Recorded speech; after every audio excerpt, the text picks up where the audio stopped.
반갑습니다. 오늘부터 일요일마다 이제 해 나갈 내용은 초발심 자격문이라고 해서 세 가지 글을 엮어놓은 책입니다. 그러니까 개초심학 입문이랑 발심 수행장, 그다음에 자격문 세 개를 묶어서 제목 일부분을 다 따가지고 초발심 자격문이라고, 제가 들고 온 게 꽤 오래된 겁니다. 한 20년 전, 훨씬 넘은 것 같아요. 25년?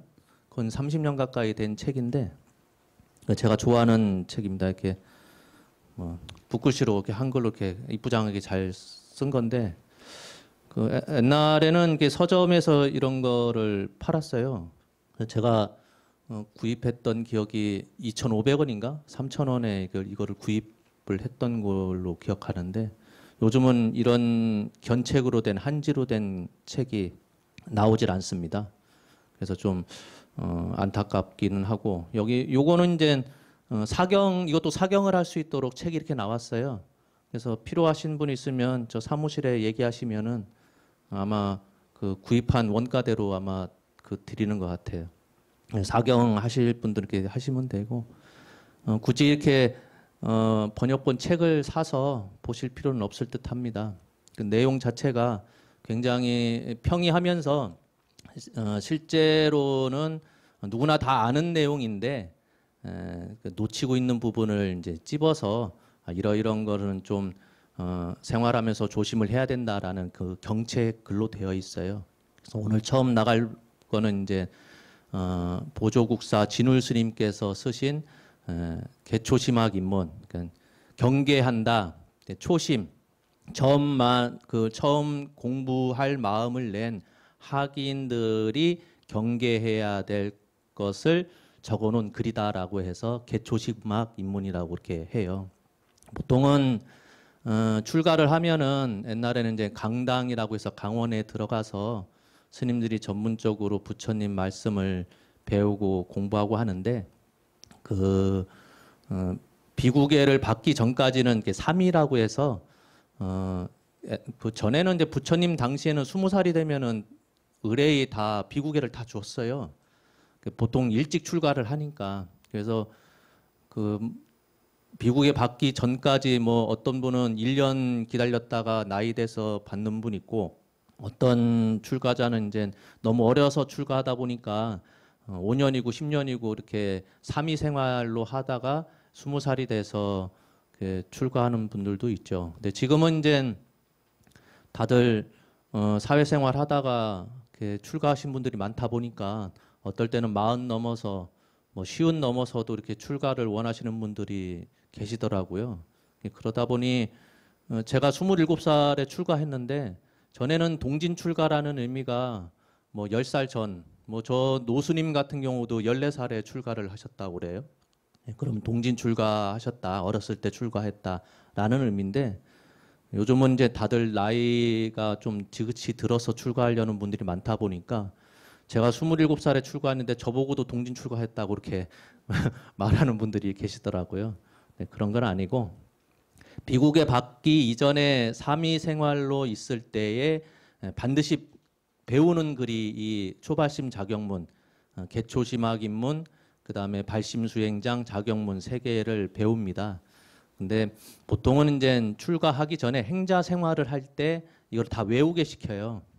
그래서 삼위과로 형성된 교재이긴 하지만 행자 시절에 거의 다 배운다라고 보시면 됩니다. 그러니까 초등 과정인 삼위과에서 가장 먼저 배우는 게 이거죠. 그 개초심학 입문은 보조국사 진울 스님께서 쓰신 겁니다. 조계산에 계실 때 수선사라는 것을 만들어요. 선을 닦는다 해서 수선입니다. 수선사를 만들어서 새로운 선풍을 일으키기 위해서 기본 교재로 개초심학 입문이라는 글을 쓰게 되는데, 고려시대를 여러분들 역사를 배워서 잘 아시겠지만은 고려시대는 불교를 중심으로 한 국가였죠. 그러다 보니까 사실은 불교가 왕성하게 이렇게 발전을 하기도 했지만은 뭐든지 시간이 지나면 고인물은 좀 썩게 되는 것 같아요. 그러다 보니까 그 불교 안에서도 너무 그 정치적인 그런 게 또 권력이나 금권 그런 데 이제 만연하다 보니까 진울 스님께서 이제 그런 것을 좀 탈피해서 새롭게 이제 공부하는 분위기로 만들어야 되겠다라는 생각하에 조계산의 수선사를 만들면서 기본 그 교육 과정으로 개초심학 입문이라는 것을 지었습니다. 그래서 이 책은 수행 의범으로서 가장 기본이 되어 있는데 개초심학 입문은 크게 나누어 보면은 딱 세 단락으로 이루어져 있어요. 첫 번째는 초심자, 이제 처음 발심해서 불교가 무엇인가 이렇게 배우려고 하는 분들이 이런 거는 좀 조심해야 된다, 경계해야 된다 그런 내용으로 되어 있는데 이 부분이 가장 많은 분량을 차지하고 있습니다. 그래서 처음 발심한 사람들이 어떻게 생활을 해야 될지, 어떻게 어른들을 섬겨야 될지, 예불은 또 어떻게 하고, 예불을 할 때 우리가 기도는 항상 기본이 참회라고 그랬어요. 참회하는 법, 마음가짐, 뭐 그런 것들, 소소한 것들을 가르치고 있습니다. 두 번째 부분은 이제 계를 바꾸선 일반 승려들, 수행자들이 조심해야 될, 경계해야 될 것에 대해서 적어놨습니다. 뭐 특별한 건 아니고 서로 대화들 할 때, 스님들끼리 대화를 할 때 어떻게 대화를 해야 되는가, 또 토론을 할 때도 어떤 마음가짐을 가져야 되느냐, 대인관계는 어떻게 해야 되는가, 그다음에 사찰에서만 공부하는 것이 아니라 스님들이 요즘은 이제 차 끌고 밖에 나가면 언제든지 나갈 수가 있죠. 근데 옛날에는 한번 그 출타하는 게 굉장히 힘들었죠.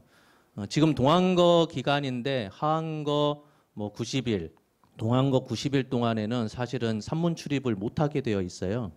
그래서 어느 선방에서는 지금도 그렇게 하는 곳이 있는데 속가에 부모님이 돌아가시더라도 밖으로 안 내보내는 곳이 가끔 있었거든요.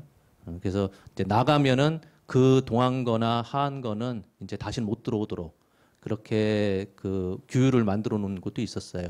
그러다 보니까 산문 벗어나서 한번 그 출타하는 것이 굉장히 힘들었죠. 요즘처럼 이제 언제든지 뭐 차 끌고선 나가면은 가고 싶은데 갈 수 있는 그런 상황이 아니었다 보니까 그때 당시에 출타를 하게 되면 산문을 벗어나게 되면은 어떻게 행동해야 되느냐 그런 그 몸가짐 그런 것도 알려주고 그런 겁니다. 세 번째는 이제 그 선방에서 공부하는 스님들이 조심해야 될 것에 대해서 그 설명을 해놨어요. 선방만 다닌다고 해서 참선만 한다고 해서 교학을 배우지 않는 건 아니거든요. 의외로 제 도반도 출가하고 나서 근 20몇 년간을 선방만 다니고 했었는데도 불구하고 산철에 뭐 능엄경을 공부한다든가 부처님 말씀을 좀 배우고 싶어서 의외로 책을 많이 보시는 선방 스님들도 많아요. 그래서 참선만 하는 것이 아니라 교학에 대해서도 관심을 갖고 공부하는 분들이 많다 보니까 부처님 말씀을 그러니까 교리를 배울 때에 어떻게 해야 되는지, 그다음에 그 선방에서 참선을 하는 분들이 잠을 잘 때도 어떻게 해야 되는지 그냥 막 엎어져서 자는 게 아니거든요.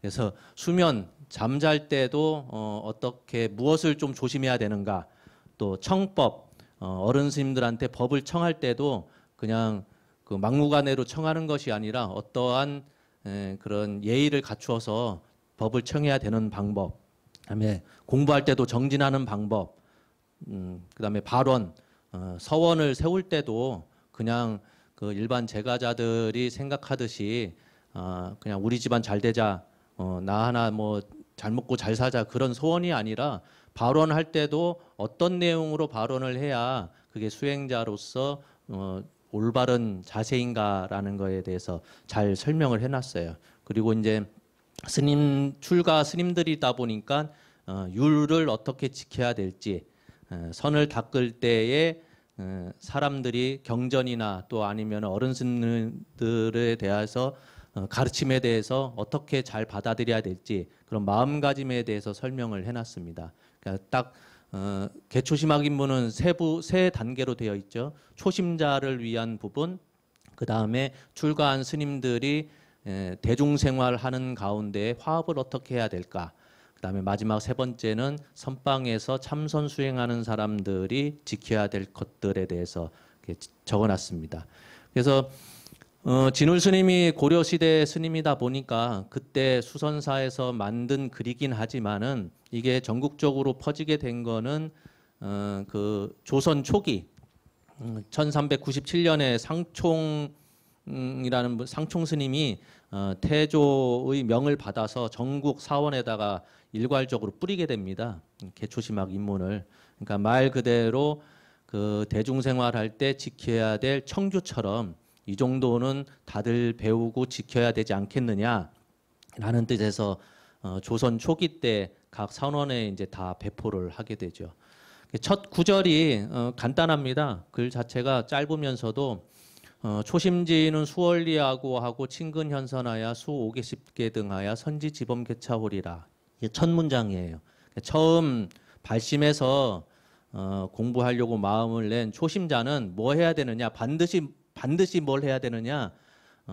수월리아구하고 악인은 멀리하고 친근현선 착한 사람 곁에 둬서 악인 멀리하고 착한 사람 곁에 둔 다음에 무엇을 받아야 되느냐? 5개, 10개 등 계율을 잘 받아서 받았으면 끝나는 것이 아니라 잘 지켜야 된대요. 지범개차에 대해서 알아야 된다고 해요. 계율은 지키는 것이 목적이죠. 지키는 게 목적이에요. 지키려면은 내가 어떤 행동, 어떤 말, 어떤 마음가짐을 했을 때 지키는 건지 아니면은 무엇을 잘못했을 때 계를 범하는 건지 그거에 대해서 잘 알아야 돼요. 그래서 지범개차, 지는 지키는 것, 범은 어떻게 하면 이게 범하는 거구나 그런 걸 잘 알아야 돼요. 개차라고 하는 것은 10개자를 씁니다. 10개자.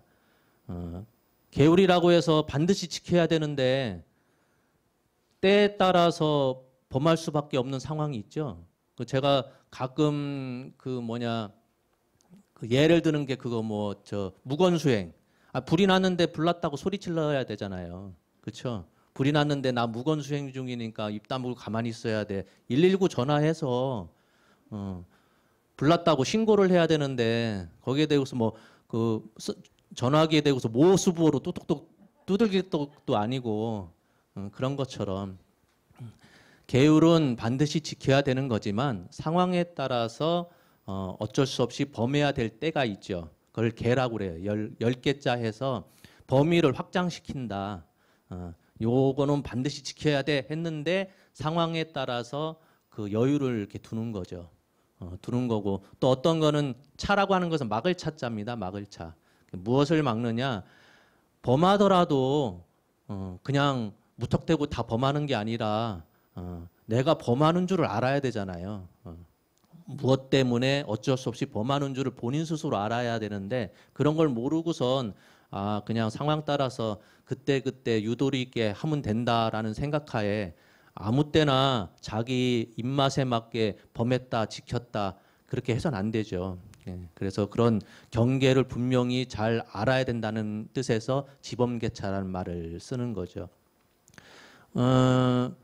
맹자 어머니조차도 그 맹자 자기 아들의 교육을 위해서 좋은 환경 하에 공부시키려고 몇 번이나 이사를 했죠. 그런 것처럼 환경도 중요하죠. 그래서 어느 누가 성품 나쁘고 못된 인간을 친구로서 곁에 둘 사람이 누가 있겠습니까? 다들 선하고 착한 사람들을 친구로 맞이하고 이웃으로 맞이하려고 하겠죠. 당연한 이야기인데 우리가 그 살다 보면은 나도 모르게 못된 사람을 옆에 둘 수밖에 없죠.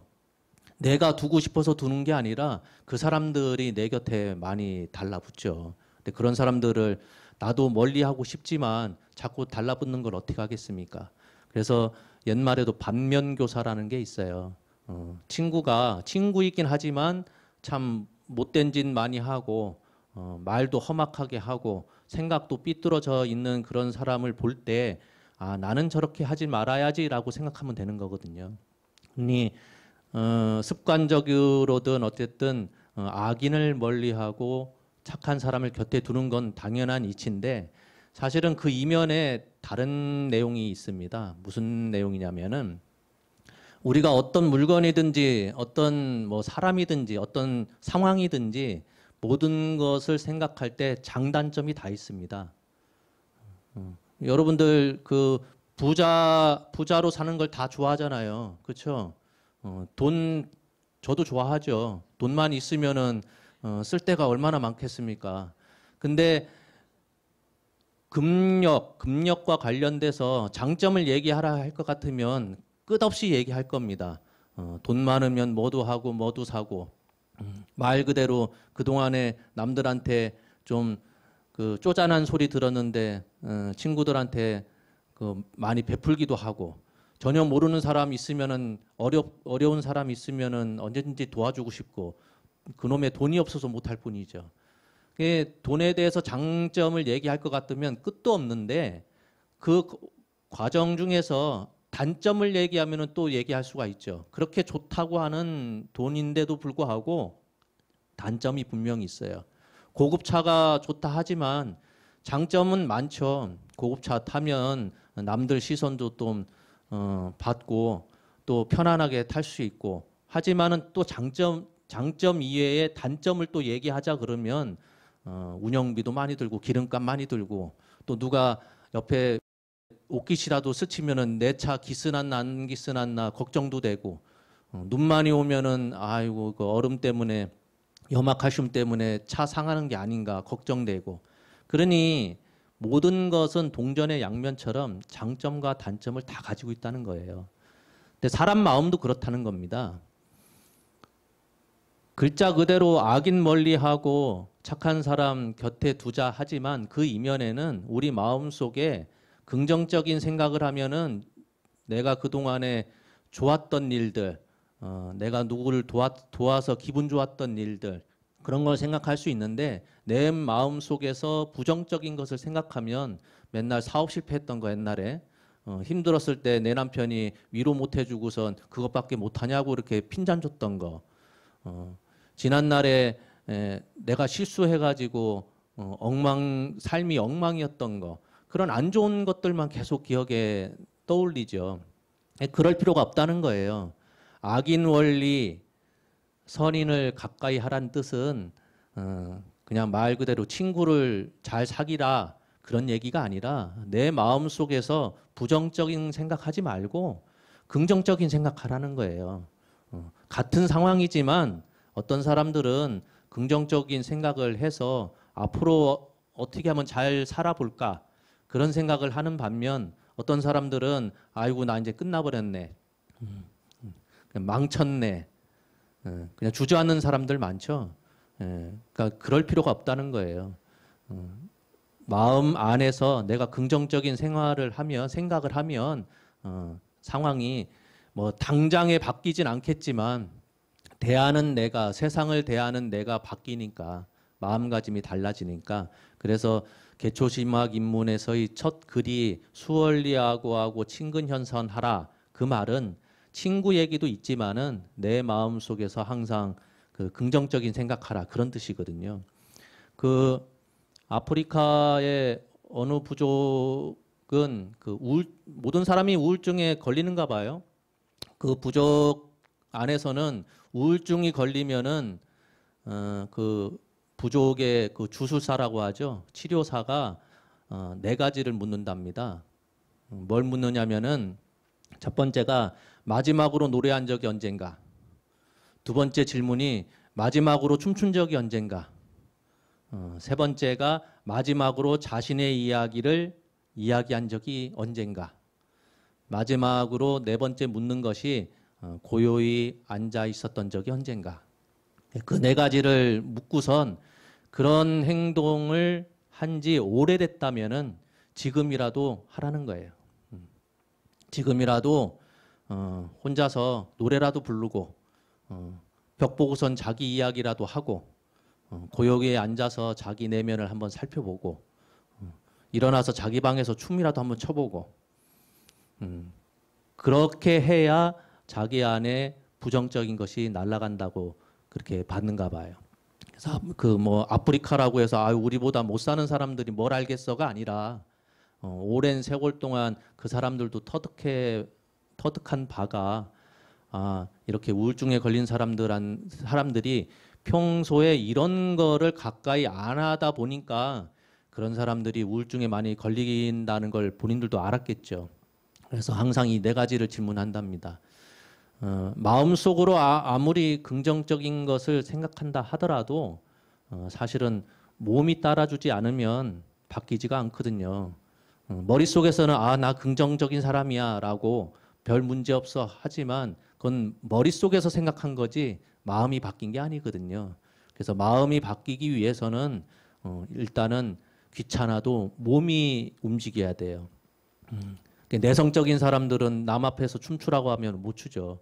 그러면 아무도 안 보는 자기 방에서 춤을 추면 되죠.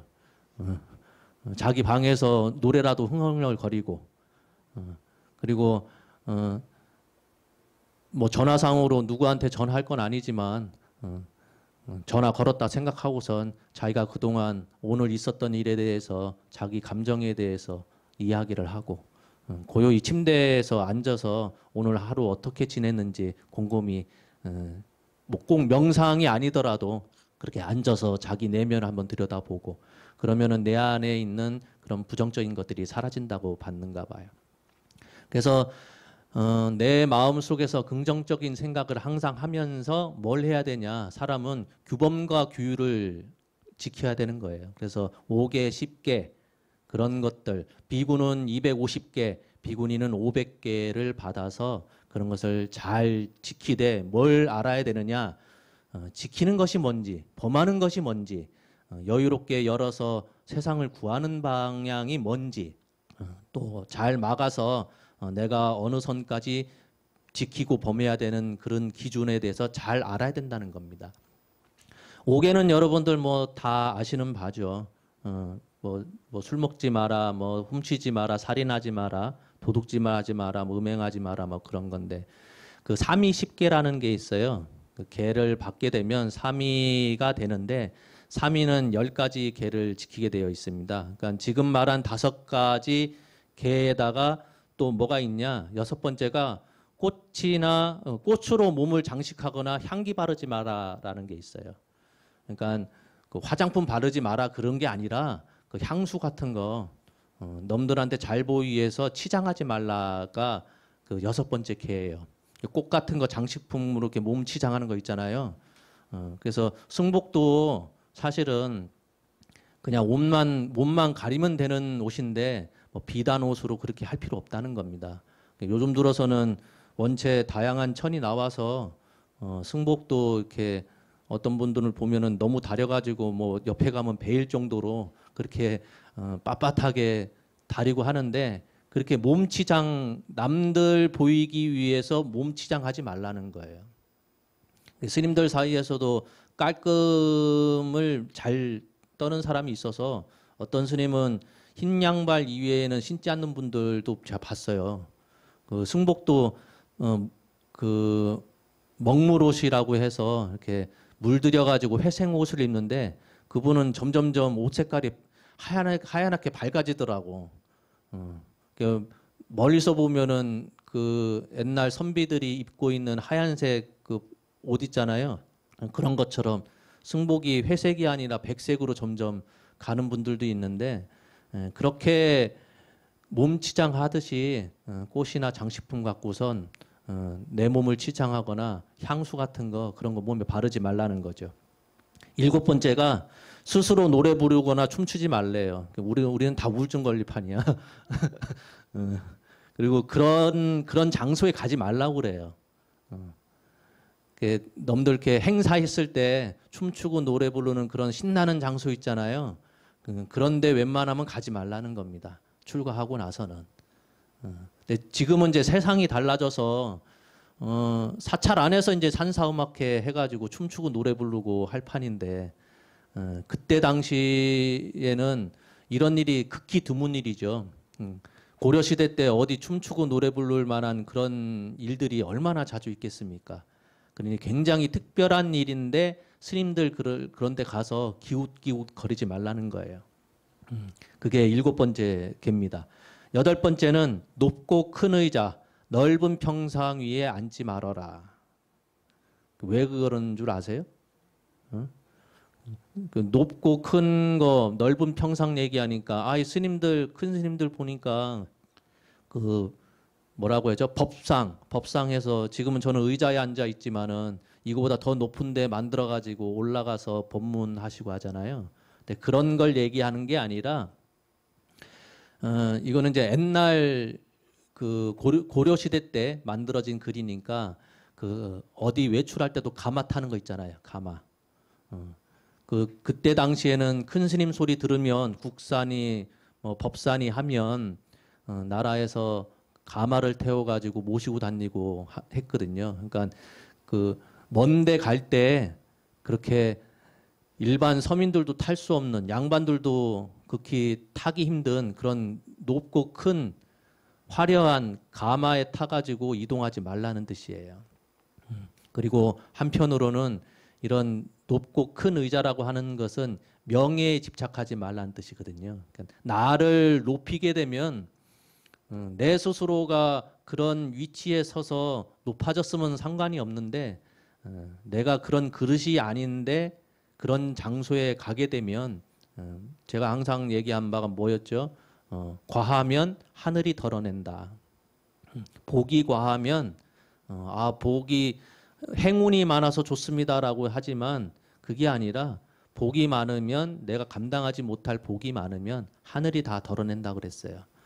그것처럼 이게 출가한 스님들이 큰 가마, 화려한 가마 그런 거 타지 말라는 얘기죠. 그게 요즘 현대 사회에서 볼 것 같으면 그냥 운송 수단으로 자동차 하나 있으면 되는데 자동차를 막 고급스럽게 치장해서 그런 그 뭐 외제차라고 할 것까지는 없지만 과한 그런 차량을 운행하지 말라 그런 뜻도 되겠죠. 요즘 들어서 빗대어 얘기할 것 같으면. 그리고 9번째가 때 아닌 때 먹지 마라. 옛날에는 먹는 것이 굉장히 귀하다 보니까 아무 때나 먹는 것이 가능할 수가 없었죠. 20, 30년 전만 해도 어른 스님, 제 노스님 얘기를 들어보면은 강당에 3, 4년 가서 공부할 때 자기 먹을 것을 쌀을 지고 갔다 그랬어요. 쌀을 지고. 그래서 그거 안 갖고 가면은 밥 먹을 때 명패를 빼버려요. 거짓말 아닙니다, 진짜로. 그 원주실에 보면 벽에 스님들 이름으로 해서 명패를 하나씩 다 걸어놔요. 걸어놓는데 옛날에는 일일 일식이었죠. 없어서 그렇게 먹은 거거든요. 아침에는 그냥 죽 먹고 허혈건 죽 먹고 점심 하루 먹는데 자기가 1년이고 3년이고 지낼 쌀을 안 갖고 오면 명패를 빼버려요. 안 그러면은 다른 사람들 먹을 몫이 없기 때문에. 그래서 그거를 원주 스님이 다 체크해서 그 먹을 거 안 갖고 온 사람들은 이제 아예 안 줄 수는 없으니까 뭐 아침이든 점심이든 그 명패를 뺍니다. 그러면은 공양주가 그 명패 개수를 보고선 쌀 양을 조절해 가지고 밥을 지어요. 그러면 이제 안 갖고 온 사람들은 이제 굶어야 되는 거죠. 어른 스님들이 이렇게 바로 공양을 하면은 의뢰의 밥 한 숟갈을 이렇게 자기 밥에서 이렇게 그 간반이라고 하죠. 덜어내요. 왜냐하면은 어른 스님들부터 이렇게 공양을 뜨다 보면은 숫자에 맞춰서 밥을 했는데도 불구하고 어른 스님들한테 밥이 조금이라도 더 가면 저 밑에 합하는 밥이 없어요. 그 빈통이 되잖아요. 빈통이 되면 빈통 들고서 어른 스님들한테 다시 와요. 내놓으시죠. 그러면 자기 숟가락 갖고서 이제 당신 밥에 있는 거를 한 숟갈 내서 그 간반이라고 해요. 덜어낸다 해서 그렇게 받아서 못 받은 스님들 저 밑에 합한 스님들 가서 이제 다시 넣고 그렇게 해죠. 그렇다 보니까 때 아닌 때 먹는다고 하는 것은 있을 수 없는 일이에요. 먹을 것 자체가 없는데. 그런데도 불구하고 몰래 꼬불 쳐다가 몰래 먹는 사람들이 있었는가 봐요, 옛날에는. 그래서 그 9번째 개가 때 아닌 때에 음식 먹지 말아라. 그런 개를 만들었어요. 10번째가 뭐냐면은 그 금은보석 등을 몸에 지니고 다니지 말아라. 그런 얘기를 했어요. 이게 고려시대 때는 원체 불교가 흥하다 보니까 절에 갖고 있는 논답이 엄청나게 많았대요. 그래서 사실 뭐 논답이 많다 보니까 그 풍요롭게 살다 보니 그때 당시에 스님들이 그 장식품들, 우리 요즘 말하는 그 보석류 그런 그 금이나 은 같은 거 그런 거를 몸에 지니고 다녔는가 봐요. 그래서 그때 당시에 스님들이 이런 거 지니고 다니면 안 된다 해가지고 그 율장에 삼위율의 10개 가운데 10번째 보석류 같은 거를 몸에 지니지 말아라 라는 계율을 만들었죠. 이렇게 해서 삼위 10개, 비구는 250개, 비구니는 500개입니다. 누가 그럽니다. 출가한 남자 스님을 비구라 하고 출가한 여자 스님을 비구니라고 하는데 누구는 250개를 지키라 하고 누구는 왜 500개를 지키라 합니까? 이거 차별 아니냐, 성차별. 그렇게 생각이 드는가요? 안 들어요? 요즘은 그런 얘기 하시는 분이 없는데 옛날에는 그 학자들 가운데 그 서가모니 부처님을 뭐라고 표현했냐면은 차별을 타파한 인도에서는 카스트 제도라고 해서 계급 제도가 있잖아요.